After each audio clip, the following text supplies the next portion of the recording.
9th standard specially Maharashtra board में 2 book है maths के। 8th स्टैंडर्ड तक आपको एक ही बुक रहता था। अभी 2 पार्ट है, part 1 and part 2. Those who are in Maharashtra board as well as in CBSE board also. While teaching, generally you will have different teachers teaching the same math subject. Geometry कुछ और teacher पढ़ाते हैं, algebra कोई और teacher पढ़ाते हैं, ऐसे। The reason is that is their expertise. Of course, I have been teaching from last 7 years, so तो पिछले 7 साल से ज्योमेट्री, अलजेब्रा, ट्रिग्नोमेट्री ये सब कुछ मैं ही पढ़ा रहा हूँ। So there is no separate teacher for maths in our institute. तो अभी हमने बिगिन किया था ये 5वां चैप्टर जो कि रिलेटेड टू ज्योमेट्री है, which is a second part of maths. और ऑफ कोर्स आप ऐसा देख पाएंगे मैथ्स में कि बहुत बार ऐसा होता है कि मैथ्स के जो रियल लाइफ एप्लीकेशंस है वो डायरेक्टली रेलेवेंट नहीं रहते, हम direct day to day life में यूज नहीं कर पाते, लेकिन एक्चुअल जो उस एरिया में जा चुके हैं, जैसे फॉर एग्जांपल पाइथागोरस थ्योरम, इसका यूज हम डेली लाइफ में नहीं करते, लेकिन जो लोग उस पर्टिकुलर एरिया में है, जैसे for example someone is in construction department of government, तो उनको जब ब्रिजेस कंस्ट्रक्ट करने रहते हैं, बड़े बड़े ब्रिजेस कंस्ट्रक्ट होते हैं, अभी पिछले 5 साल में सबसे ज्यादा ब्रिजेस कंस्ट्रक्ट हुए हैं इंडिया में, तो इसीलिए वहां पे आपको ये ट्रिग्नोमेट्री का यूज और पाइथागोरस थ्योरम का यूज दिखाई देगा। Those who are engineers they will take the readings. आपको पता है रोड पे जाते हैं आप, वो रीडिंग लेते रहते हैं, तो वो हाइट के हिसाब से डिस्टेंसेस मेजर करते हैं, and there they use trigonometry and Pythagoras theorem. तो हमारे लाइफ में हम अगर डे टू डे लाइफ में यूज नहीं करते हैं, तो इसका ऐसा मतलब नहीं है कि वो पढ़ना नहीं चाहिए। Later on, whether you become an engineer or whether you become a doctor, this basic part of maths has to be known to everyone, because this basic part will be used in your any field, whichever field you are going. Even if you go for government job, you will need maths. Okay, maths is integral part of our life. Okay, at least you need some calculations when you start earning money. You need some calculations to be known. Okay, addition, subtraction, multiplication, division, कम से कम ये 4 operation तो हर कोई use करता ही है, ठीक है। So many times I have found out, especially in our area, Marathwada region, very few students take math subject. Only in the metropolitan city like Aurangabad or Latur or big cities, there is trend that people take maths a lot. लेकिन यहाँ पे generally हम देखते हैं कि NEET वाले students ही सबसे ज्यादा रहते हैं। So of course those who are in NEET, those who are preparing for MBBS graduation, for them also in foundation we keep mandatory math subject. The reason is maths का जो भी basic part है वो आपको physics और chemistry में भी आता ही है, that is also one more thing. और उसका एप्लीकेशन उसमें आता है, यहाँ पे आपको कंसेप्ट बेसिक्स पता होने चाहिए मैथ्स के, उसका एप्लीकेशन आपको फिजिक्स केमिस्ट्री में आ ही जाता है। So for that sake we have kept those chapters in our advance foundation जो फिजिक्स और केमिस्ट्री में एप्लीकेबल है, वही हमने एडवांस फाउंडेशन में भी ऐड किया है, जैसे अभी ट्रिग्नोमेट्री चल रहा है वैसे। So please whenever you find that mathematics का जो लोग स्पेशली वो स्टूडेंट जिनको इसका एप्लीकेशन जो है वो दिखाई नहीं देता कहीं पे, वो स्टूडेंट सोचते हैं कि अरे इसको अप्लाई कहाँ पे करे डे टू डे लाइफ में। तो हम उस फील्ड में अब तक गए नहीं है, इसका मतलब ऐसा नहीं है कि हमें नहीं पढ़ना चाहिए। And if you have knowledge it won't go waste, at least something will come in use. Okay, ठीक है। हमने स्टार्ट किया था इंट्रोडक्शन टू यूक्लिड्स ज्योमेट्री। तो ये जो है ये आप लिख लीजिए जिन्होंने भी नहीं लिखा है। मैंने इसलिए ये स्लाइड सामने रखा था ताकि आप सब लिख पाए ये सब। So I want to share the screenshot henceforth, और आप भी स्क्रीनशॉट मत निकालो, लिखो, राइट डाउन। तो हमने देखा geometry is a measurement of,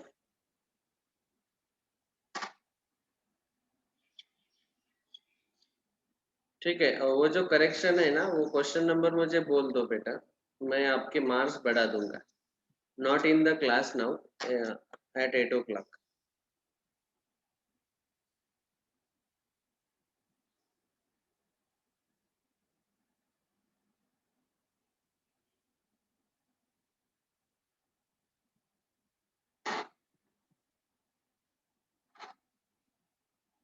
तो हमने ये 4 डायमेंशंस देखे थे, 0 dimension, 1 dimension, 2 dimensions and 3 dimensions, जिसमें हमने देखा point, line, plane and solid, ठीक है। So this we saw yesterday, I hope everyone has written down. अभी हम यूक्लिड ने ज्योमेट्री में बहुत ही इम्पोर्टेंट चीजें बताई है। So those things we will discuss short. एकदम शॉर्ट में मैंने आपको ये पूरा डिटेल, पूरा जो है ये बता दिया है यहाँ पे, ये स्लाइड शो में। ये पूरे 2 पैराग्राफ वहाँ पे कवर हो गए, जैसे यहाँ पे बताया है surface, line, point, okay. Curves और स्ट्रेट लाइंस, समटाइम्स वो जो लाइंस है वो कर्व्ड लाइंस भी रह सकते हैं। और डायमेंशंस भी आपको बताए, 0 dimension, 1 dimension, 2 dimension, 3 dimension, okay, that these two we have covered now. अभी यूक्लिड ने क्या किया कि उसने कुछ चीजें ऐसे हैं which are called as Euclid's definitions. They are given by him, but of course those definitions were not accepted by everyone. लेकिन ये हम इसीलिए पढ़ रहे हैं कि हम इनका डेफिनेशन नहीं बोल सकते ठीक से। जैसे फॉर एग्जांपल पॉइंट, अभी हम आज डिस्कस करेंगे इन सब के डेफिनेशंस, ओके। तो सबसे पहले मैं हेडिंग देता हूँ, some important definitions.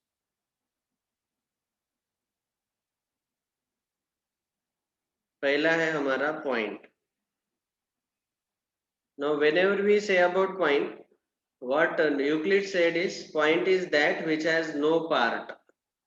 Which has no part मतलब उसका कोई ऐसा सब पार्ट नहीं रहेगा। It is only, it cannot be further divided, just like in science, which was that scientist who said that atom cannot be split?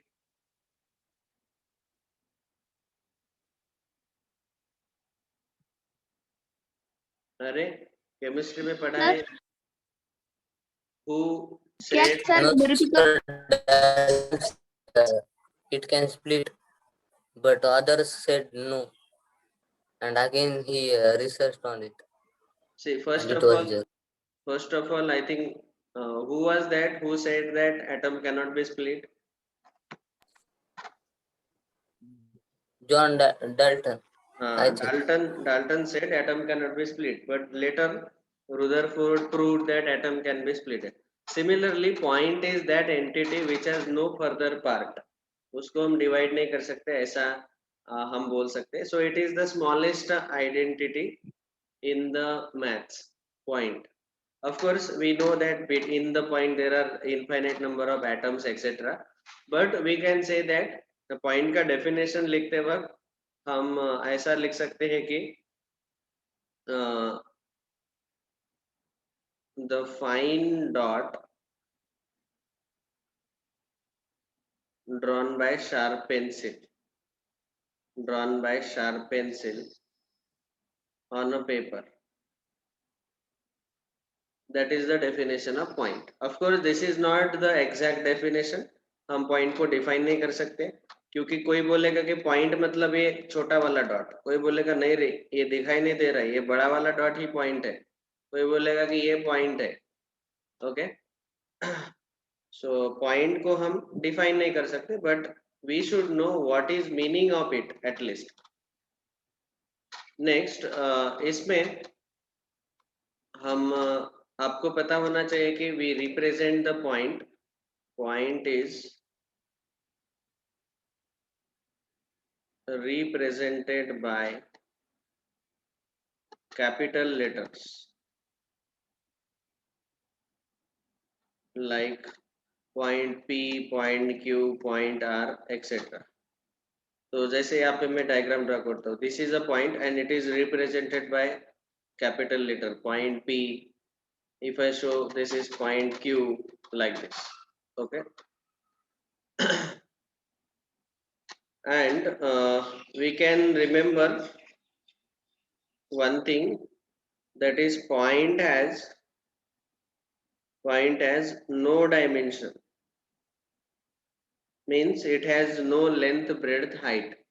Okay, तो आपको मैंने ऑलरेडी लिख के दिया है, लेंथ, ब्रेड्थ एंड हाइट उसको नहीं है, but yes second thing is point has position, उसका पोजीशन फिक्स रहता है इन अ पीस ऑफ पेपर। हाँ, उसका पोजीशन फिक्स रहता है, सो पॉइंट हैज पोजीशन, और पोजीशन होने के कारण ही उसके कोऑर्डिनेट्स हम लिख सकते हैं, X coordinate, Y coordinate, etcetera.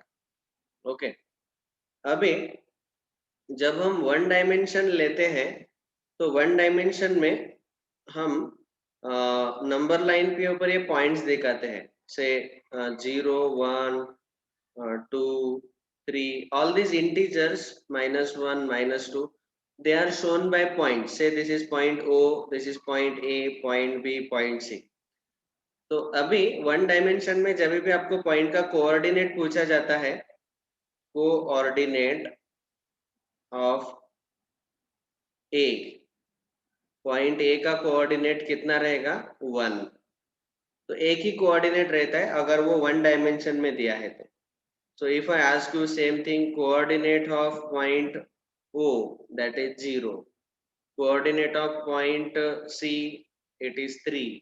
तो वन डायमेंशन में एक ही कोऑर्डिनेट रहता है, लेकिन टू डायमेंशन में हमने ऑलरेडी ये थर्ड चैप्टर में देखा है कि आपको पॉइंट जो है उसके दो कोऑर्डिनेट मिलते हैं, एक एक्स और एक वाई। ठीक है, सो let us say if I take point P और ऐसा एक एक्स एक्सिस पे परपेंडिकुलर ड्रॉ किया, वो 2 पे मिलता है, वाई एक्सिस पे परपेंडिकुलर ड्रॉ किया तो वो समझो 3 पे मिलता है।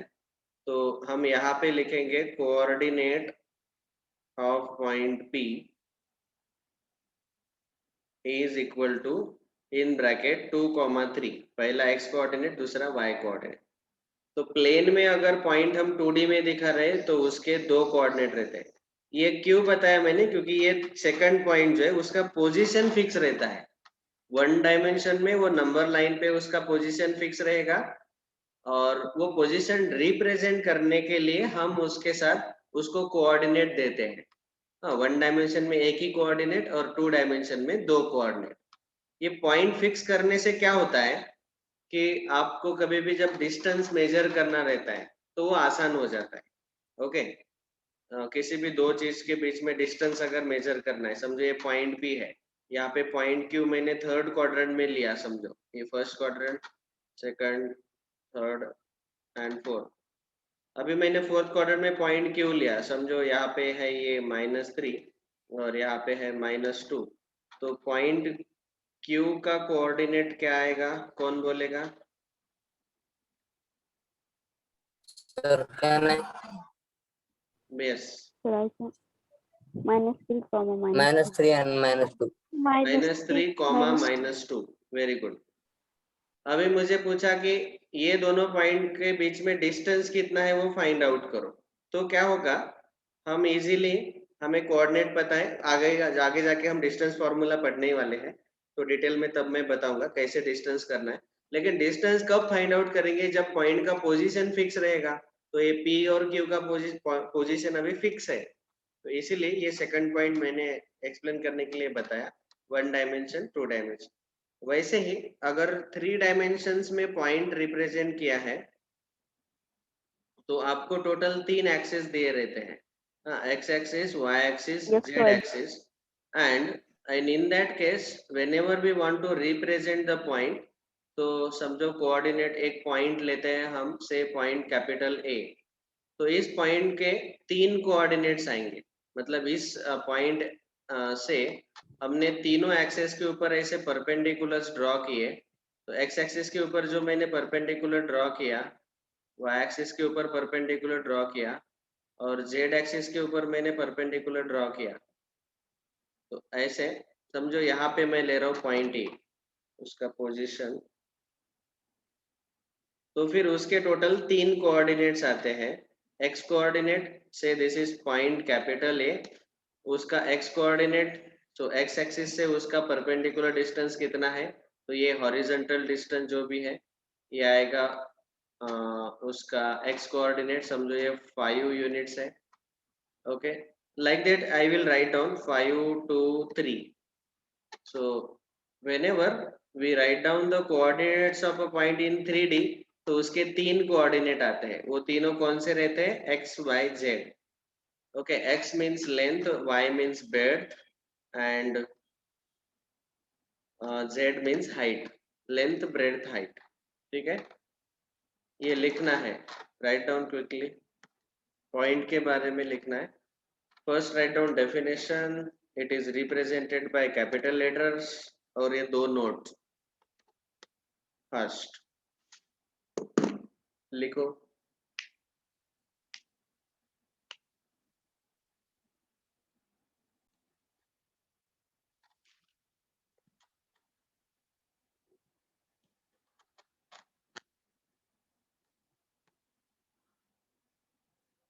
गिव अटेंडेंस, ऑलरेडी मुझे पार्टिसिपेंट दिखाई दे रहे, मैं देख के क्विकली अटेंडेंस लिख रहा हूँ। Shivam Solanki is present, Aryan Dudhate Present.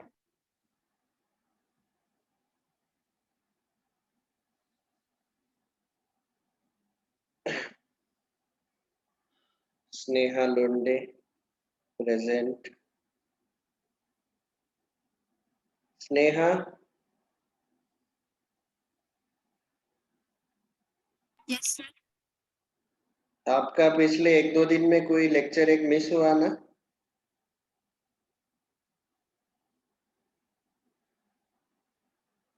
Yes, sir. तो उसका रिकॉर्डिंग कौन मांगेगा?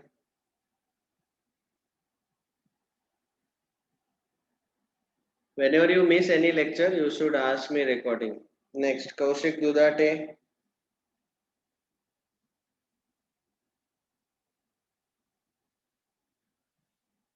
नियति राठौड़।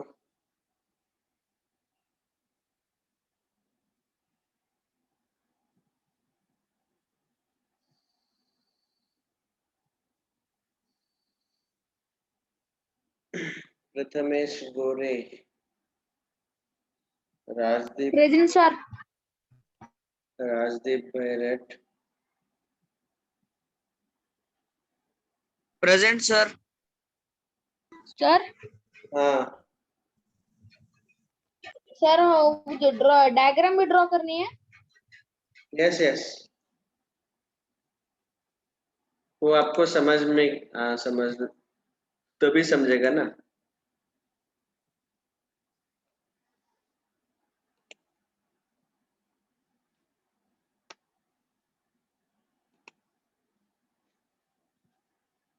रुद्राक्ष वांकर, समर्थ फुलपगार,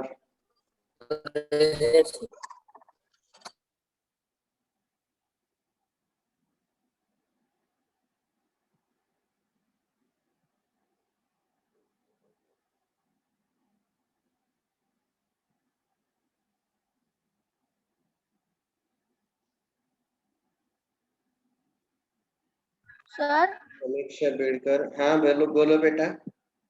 प्रेजेंट सर। एलडी मतलब क्या सर? LDO डायग्राम पे है ना, हाँ, LD नहीं है, LD 2D 1D है, 1D, हाँ 1 डायमेंशन। मतलब अरे कल बताया ना, 1 मिनट, पिछला स्लाइड देखो। No dimension means it has no length, no breadth, no height, point. 1 dimension means it has length but it has no breadth and height. LBH मतलब लेंथ, ब्रेड्थ एंड हाइट, समझा? 2 dimension yes में length और breadth रहता है, 3 dimension में तीनों रहते हैं। जैसे नो डायमेंशन का एग्जांपल है पॉइंट, 1 डायमेंशन का एग्जांपल है line, 2 dimension means it is a plain paper figure like triangle, quadrilateral, circle. Solid has 3 dimensions. It has length, breadth as well as height. For example, cube, cylinder, etc. हो गया क्या लिख के? one First,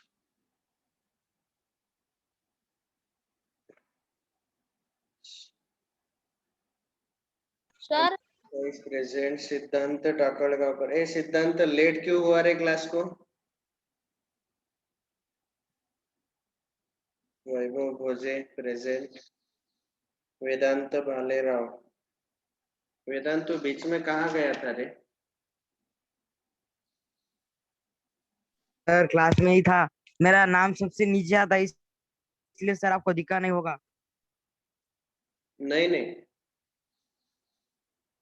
मुझे पता है, लेकिन पिछले कुछ दिनों में आप ग्रुप में ही ऐड नहीं थे ना, व्हाट्सएप ग्रुप में। सर 3D दिखाना, 3D तो 3 डायमेंशन का फिगर। ओके,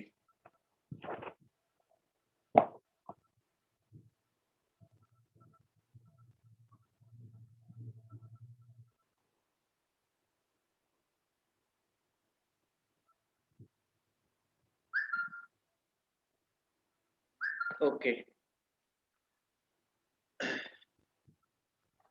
ये 3D में पॉइंट के 3 कोऑर्डिनेट्स रहते हैं। सर नहीं हुआ वो पहले वाला। इतना टाइम नहीं लगना चाहिए रे। लास्ट चल रहा है, लास्ट चल ओके, ये हुआ पॉइंट के बारे में discussion. Now next, definition number 2। ये 3D का मत लिखो, लिखने का जरूरत नहीं है, that is just for your information, ठीक है? 3D में पॉइंट को हम ऐसे पोजीशन दिखाते वक्त 3 कोऑर्डिनेट से दिखा सकते हैं। हमें क्योंकि सिलेबस में अभी 2 पॉइंट ही 2 कोऑर्डिनेट ही रहेंगे, एक्स और वाई, ये 11 12 में रहेगा, तो अभी इसके बारे में नहीं लिखा तो कोई प्रॉब्लम नहीं। That was the first definition, point. फिर यूक्लिड ने दूसरा डेफिनेशन दिया लाइन का। ओके, तो लाइन के बारे में उसने ये 3 चीजें लिखी हैं। एक, अ लाइन इज ब्रेडथलेस लेंथ मतलब इसको फिर सिर्फ लेंथ रहता है, उसको ब्रेड्थ नहीं रहता लाइन को, ऐसा बोलना है। और the ends of lines are points, मतलब वैसे तो आपको पता है कि line does not end in both the direction, it has arrows, so it is endless. But अभी समझो फॉर एग्जांपल इन्फिनिटी पे जाके वो कहीं तो एंड हो रहा है लाइन, तो वहां पे जाके आपको जो भी दिखेगा लाइन में वो पॉइंट ही रहेगा। Means in another words, line is made up of the points. अगर पॉइंट्स हमने एक साथ ज्वाइन किए तो उनसे बनता है एक set of all points is called as a line. Okay, and a straight line is a line which lies evenly with the points on itself. 2 type के लाइंस रहते हैं, एक कर्व्ड लाइन और एक स्ट्रेट लाइन। दोनों भी set of points ही हैं, वो पॉइंट से बनते हैं, लेकिन स्ट्रेट लाइन के ऊपर जो पॉइंट्स है वो इवनली स्पेस्ड रहते हैं। मतलब इन स्ट्रेट ऐसे आपको दिखेंगे, in one straight line you will get those points. Curved line के ऊपर ऐसे कर्व स्पेसिंग रहेगा पॉइंट्स का, तो लाइज इवनली मतलब एक के बाद एक ऐसे, वहां पे आपको इन शॉर्ट स्ट्रेट लाइन मिलेगी। तो ये 3 चीजें उसने बोली थी यूक्लिड ने। तो हमारा ये दूसरा डेफिनेशन है लाइन का। ओके, तो लाइन को जब हम डिफाइन करते हैं, so we write definition like this, set of points placed one after another. Okay, now line के भी दो टाइप रहते हैं. There are two types of lines. एक रहता है straight line और दूसरा रहता है chord line. तो straight line मतलब ऐसे, जिसमें ये पॉइंट जो है एक के बाद एक ऐसे स्पेस होते गए, ठीक है. और कॉर्ड लाइन मतलब ऐसे. तो यहाँ पे ये जो कॉर है उसके ऊपर भी ये पॉइंट्स एक के बाद एक है, लेकिन वो ऐसे इवनली प्लेस नहीं है स्ट्रेट लाइन जैसे. देख के समझ में आता है कि स्ट्रेट लाइन स्ट्रेट रहता है, कॉर्ड लाइन कॉर रहता है. That's all. हमें जनरली पूरे ज्योमेट्री में आगे जाके हम खाली जब भी हम बोलेंगे line, that means it is straight line. We will never talk about chord line, at least now. We will discuss this chord line later in 12th standard, 11th and 12th standard. उस syllabus में मैं बताऊंगा. chord line means we say it as a core or we say it as a function. function chapter में वो हम पढ़ने वाले हैं. अभी फिलहाल हम जितना भी ज्योमेट्री में लाइन ये वर्ड यूज करेंगे तो उसका मतलब स्ट्रेट लाइन समझ लेना, ठीक है, पूरे ज्योमेट्री पे. ओके, स्ट्रेट लाइन को रिप्रेजेंट करते वक्त मैं यहाँ पे लिख रहा हूँ straight line is represented by small letters like L, M, N etcetera. जैसे यहाँ पे एक लाइन है, उसको नाम दिया मैंने L. दूसरा एक लाइन है, उसको नाम दिया स्मॉल m. तो ये एग्जांपल्स बताए नीचे कि straight line can be represented by small letters like this L, M, N etcetera.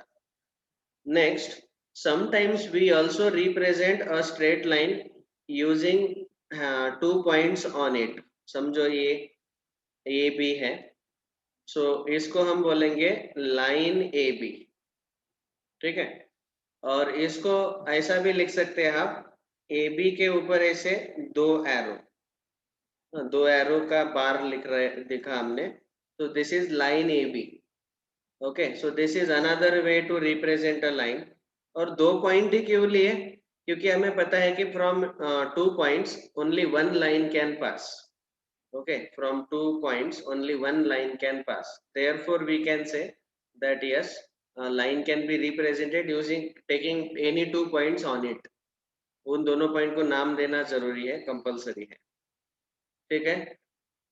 तो स्ट्रेट लाइन को हम इन दो तरीके से रिप्रेजेंट करेंगे, या तो स्मॉल लेटर से या फिर उसके ऊपर 2 पॉइंट लेके. ऐसे हम किसी भी स्ट्रेट लाइन का नाम लिख सकते हैं. All right, write down quickly.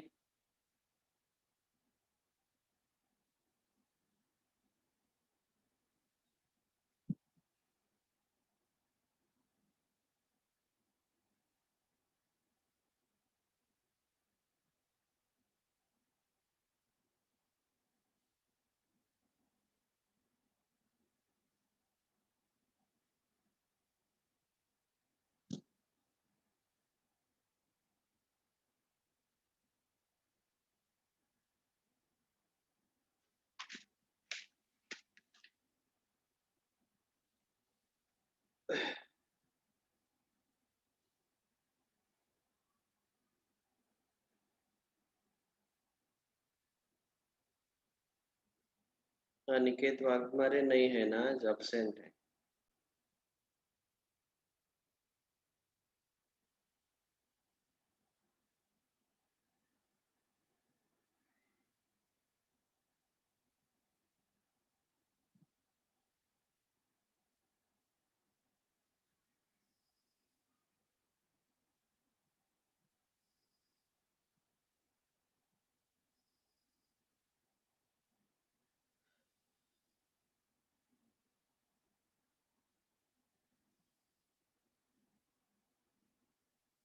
there are two types of lines, THERE.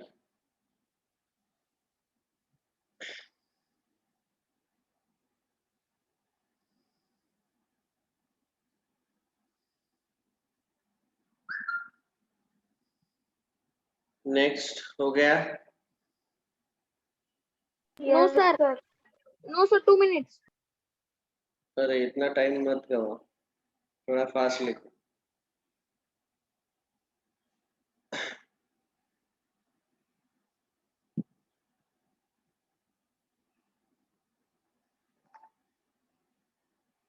Completed, sir. Okay. कुछ इम्पोर्टेंट नोट्स हम लिखेंगे अभी कि ये आपको ऑब्जेक्टिव क्वेश्चन में बहुत बार पूछे जाते हैं. एक from one point infinite lines can pass. Yes. Okay, this you know already. एक पॉइंट दिया है प्लेन में और ऐसे हम कितने लाइन पास कर सकते हैं इस पॉइंट से? Infinite number of lines. Infinite. Okay. Yes. ठीक है, अभी आप बोलो, अगर दो पॉइंट दिए हैं from two. One line can pass. Very good. Only one line can pass. So if I have like this any 2 points, दोनों पॉइंट में से हम एक ही लाइन पास कर सकते हैं. Only one. Infinite. ठीक है, अभी अगर मैंने 3 पॉइंट्स दिए आपको, तो 3 पॉइंट का 2 केसेस आते हैं. तो इसमें मैं लिखता हूँ case 1. If 3 points are collinear. Collinear मतलब एक ही लाइन पे है तीनों पॉइंट्स. जैसे ये 3 पॉइंट्स लिखे हमने, say for example point A B C. So how many line can pass through them? One. Only one line. So if 3 points are collinear, only one line can pass. ठीक है. और दूसरा case 2 है कि अगर तीनों पॉइंट्स नॉन कोलिनियर है, मतलब एक ही लाइन पे नहीं है. If 3 points are non collinear,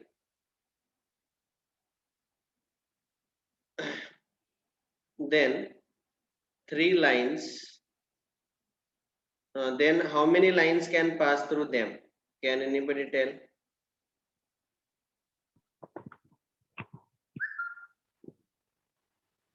No line.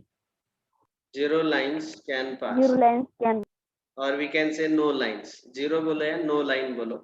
तो 3 पॉइंट ऐसे अलग अलग दिए हैं, तो तीनों पॉइंट से पी क्यू आर, तीनों पॉइंट से एक साथ कोई लाइन पास हो सकता है क्या? It is not possible. ठीक है. No, sir. So these notes write down quickly.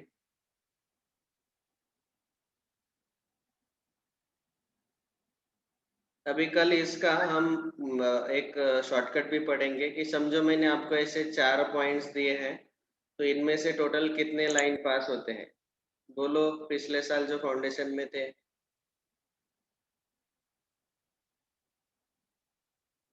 कोई भी 2 पॉइंट से एक लाइन अगर मैंने पास किया, तो ऐसे 2-2 पॉइंट से टोटल कितने लाइन पास होंगे?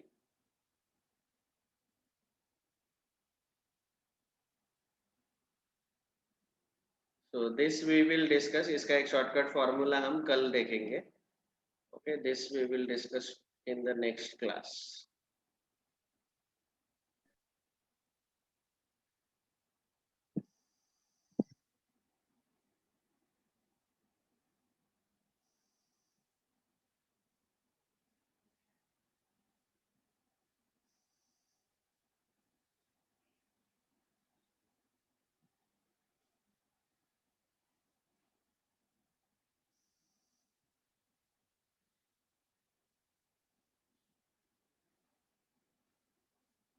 Okay, thank you all. So we discussed today definition of point and definition of line. ये दो ही चीजें हमने देखे और ये 3-4 नोट्स लिखे. Remaining part we will discuss tomorrow. Thank you.